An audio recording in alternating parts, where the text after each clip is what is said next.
ఒక కాకి ఎలియాకు అడవిలో ఆహారం ఎందుకిచ్చింది? ఎలియా ప్రవక్త కర్మెల్ పర్వతంపై నిలబడి ఆకాశం నుండి అగ్ని దిగడం చూశాడు. ఒక మహావిజయానంతరం ఇప్పుడు భయంతో పారిపోతున్న ప్రవక్త యెజెబెల్లు అతని ప్రాణానికి ముప్పు తెచ్చింది.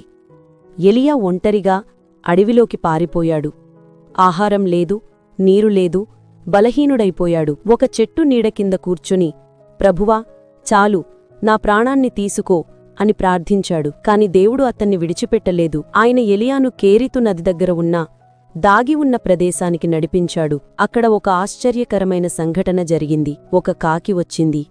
దాని నోటిలో రొట్టె మరియు మాంసం ఉన్నాయి. నమ్మకంగా, సమయానికి, తప్పకుండా ఉదయం, సాయంత్రం అది వచ్చేది. ఎలియా ఆ నది నీటిని తాగి బతికిపోయాడు. మరణం కోరిన ప్రవక్తకు దేవుడు జీవం ప్రసాదించాడు. ఎందుకంటే దేవుడు మనల్ని ఎక్కడికి నడిపించినా అక్కడ మనల్ని ఒంటరిగా వదిలిపెట్టడు. ఆయన దాగి ఉన్న ప్రదేశాలలో కూడా మనకోసం సరఫరా సిద్ధం చేస్తాడు. మనకు కావాలనుకున్న విధంగా కాకపోవచ్చు, కాని మనకు అవసరమైన విధంగా మాత్రం తప్పక అందిస్తాడు. నిజంగా మీరు విశ్వసిస్తే ఆమెన్, నేను నిన్ను నమ్ముతున్నాను అని హృదయపూర్వకంగా చెప్పండి.